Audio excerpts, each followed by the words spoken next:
My name is David Meyer. I'm the REACCH program evaluator, and I'd like to look within us. I'd like to talk about an invisible force in this room, one that has a huge impact on if and how REACCH achieves the objectives it's laid out. This invisible force is active at all times. It was here before REACCH. It'll exist long after REACCH. And I'm talking about the social network of the REACCH project. Our social network has a huge impact on the opportunities, on the motivation we have as individuals, and the creativity of the project.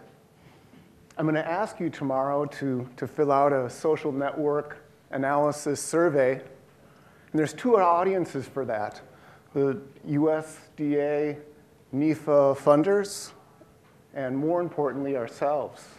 For USDA NIFA funders, it's a outcome evaluation, and we can easily show the level of integration we have among ourselves. More importantly, and perhaps more challenging, is can social network analysis be used for project improvement? So welcome to the bleeding edge of transdisciplinary research. You know, when I think about social network analysis, I'm reminded of the story of the two fish swimming around, and one fish says to the other, "Hey, how's the water?" And the other fish looks at him kind of funny and says, "What's water?" There's this invisible force that's in the room at all times, and it was evident probably when you walked into the room that you looked around and you looked for some familiar faces, people that you had a bond with, some common ground to discuss and explore. And there's other people that you recognize their face, but you don't really know them. And so unlike the people that you have strong bonds with, the weaker bond people that you know, it's more difficult to have a tough conversation, a challenge. And there's a third group of people that were here when you walked into the room. You didn't know them at all. And it's harder still to get a relationship going with them. By using a social network analysis, we can make our opportunities and eventual productivity more visible. I think most importantly is, can we use social network analysis as a tool to understand the right level of transdisciplinary integration? More collaboration isn't necessarily better. It takes a lot of time and energy to educate each other. But if we make our networks more visible, perhaps we can strategically identify who we need to be talking to. So let me cover a couple social network analysis concepts, and I'll give you some examples of how this data might be visualized.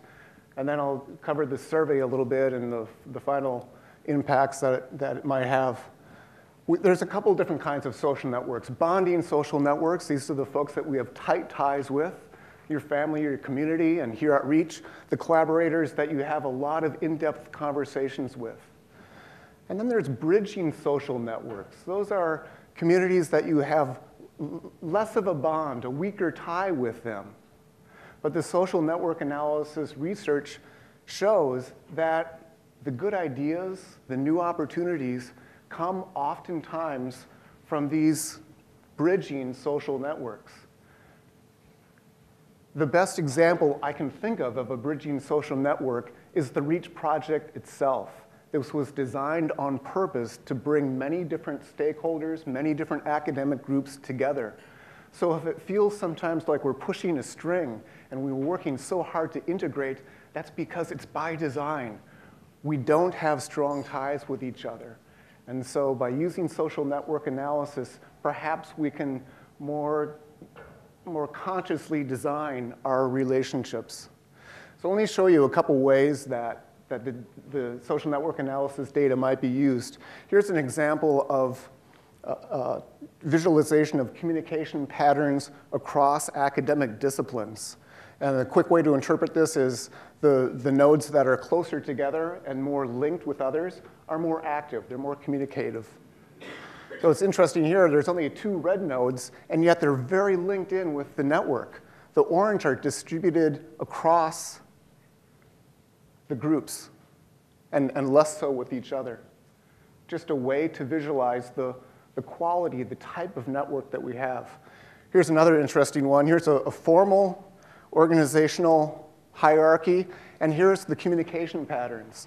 And so even though Cole is pretty far down the totem pole, he's central to the functioning of that group. He has a lot of ties. Jones is at the top, and yet he's peripheral. Here's another visualization. We can see without Raphael, these 2 networks wouldn't be communicating. Raphael is a key player in linking people who wouldn't otherwise be interacting. So tomorrow I'm going to ask you to complete a REACCH social network.